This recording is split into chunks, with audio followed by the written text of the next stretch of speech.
program, he felt he was seeing a man who knew how to think.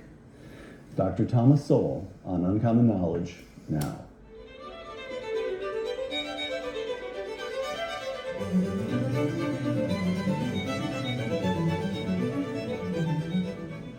Welcome to Uncommon Knowledge. I'm Peter Robinson.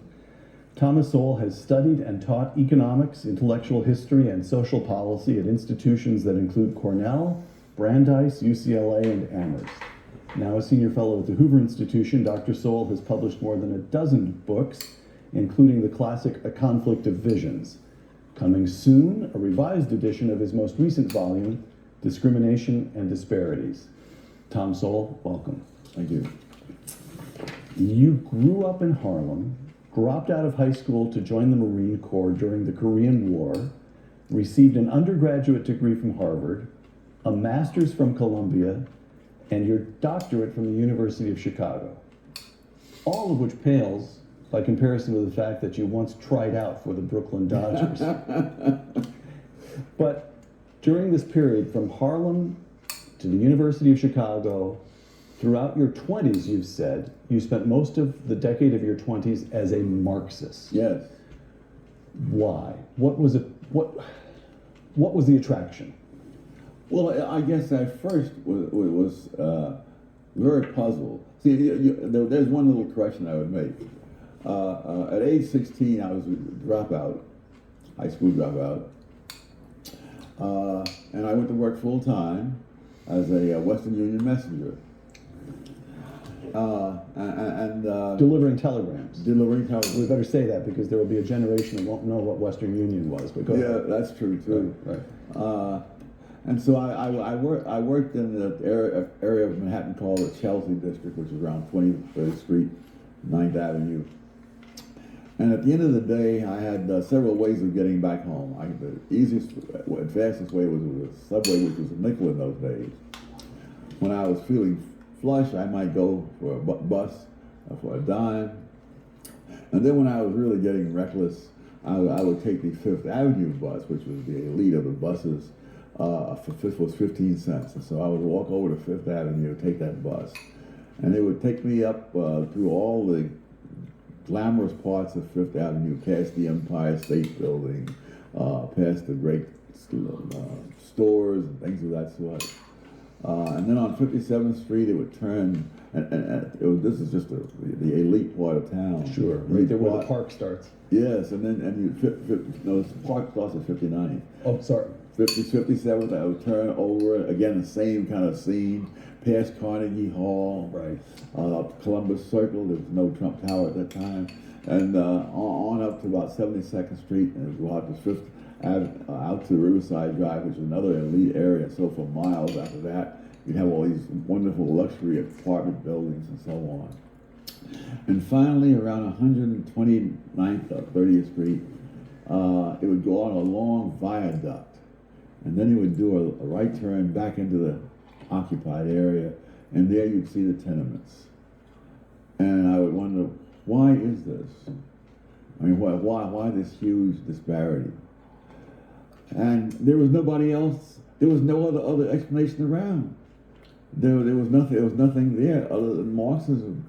And I stumbled across. I had not read Marx, but I bought a secondhand set of encyclopedias, small set, for some ridiculously low price. And there, I looked up Karl Marx. I'd heard the name, and the stuff that he said seemed to make sense.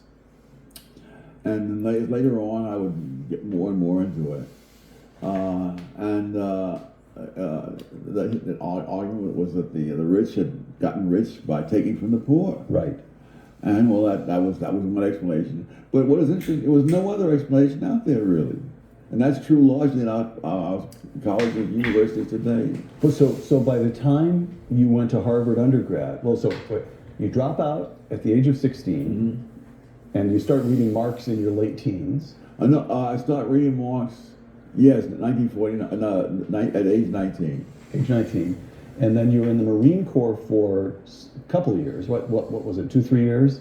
2 years. It was actually 1 year, 11 months, and 5 days, but who's But who's counting? counting? All right. So by the time you went to Harvard, you had already become intellectually engaged with Marxism Yes. and remained, and Harvard didn't talk you out of it, and the study of economics at Harvard didn't talk you out of it, nor did getting a master's at Columbia, nor did getting a doctorate at Chicago dissuade you from Marxism. Is that, and you studied with Milton Friedman of all people. How could you have sat in Milton Friedman's classroom and remained a Marxist? Some people are just stubborn.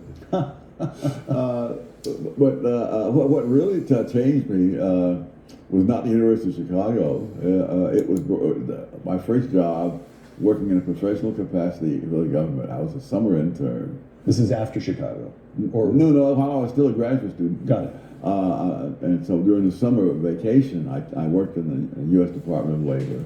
And I began to realize, for a number of things, that the government is not simply the personification of the general will like Rousseau or others. The government is an institute. The government institutions have their own institutional interests. One involved the minimum wage law. I was a big supporter of that. But I also knew that there was an argument that minimum wage laws simply priced low-wage workers out of a job. Mm-hmm. And my first assignment dealt with minimum wages in Puerto Rico. And as I looked at the numbers, I would see as they would jack up the minimum wage, the number of jobs would go down and so forth. But there were two explanations. One was that of the economists, that you price the people out of a job. And the other was that there were hurricanes that had come through Puerto Rico, you see, during the sugar harvesting. And therefore, and I was studying the sugar industry, and therefore it destroyed a lot of the crop. Therefore, you wouldn't hire as many workers. Now, in Chicago, I've been taught that if there are two different theories, there should be some empirical evidence and principle that could distinguish what would happen under one theory from what would happen under the other. Right. And so I wrestled with that for most of the summer. And one morning I came in and I said, I got it. What we need are data on the amount of sugar cane standing in the fields before the hurricane struck. And as I waited for the congratulations, I could see stricken looks around me in the room. Like, this guy has stumbled on something that will ruin us all. You know? And they said, well, we don't have those data. I said, oh, I'll bet the Department of Agriculture has it. And he said, well, but that doesn't mean we have it. You'd have to have a request go up the chain of command to the Secretary of Labor. He would then confer with the Secretary of Agriculture. It would come down the chain of command in the Department of Agriculture to whoever has those numbers, and so on. I said, good. Well, they say a journey of 1,000 miles begins with a single step, so I will now submit my request to the Secretary of Labor, which I did. And I am still patiently awaiting this reply. And the institutional fear of the number was what? That it would... The U.S. Department of Labor administers the minimum wage law. I see. And the money and the careers of perhaps a third or some other significant percentage of the Labor Department's resources come from administering the minimum wage law.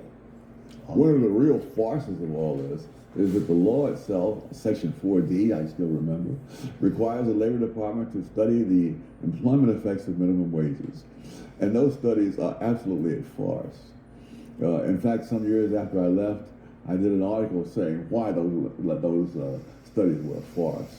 And when I came back later on to the Labor Department to do some research, one of the older librarians who remembered me turned to the younger librarian and she said, this is the man who wrote that article that has everybody up in arms. So you began to be dissuaded of Marxism. And of government in general, because the government is not out there as a personification of the national interest. Right. They have their own interests, and the Labor Department was clearly an interest in keeping the minimum wage because that's their jobs and careers and power. Which brings us, if I may, to one of my favorite books, your 2000 book. This is a beat-up old copy. Mm-hmm. This book, Conflict of Visions. Yes. Which you published in 2007, and you lay out. I'm sorry. 1987. I beg your pardon. 1987. Reprinted in 2007.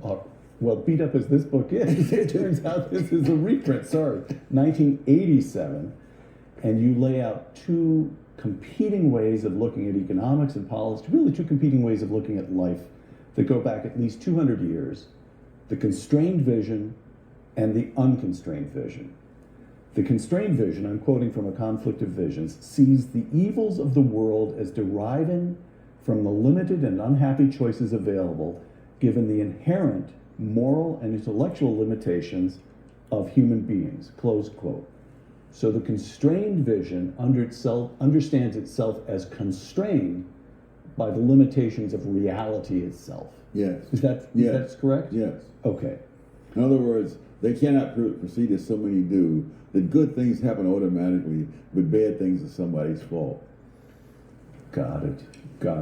And then to continue here, the constrained vision, again, quoting from A Conflict of Visions, for the improvement of the human condition, the constrained vision relies on certain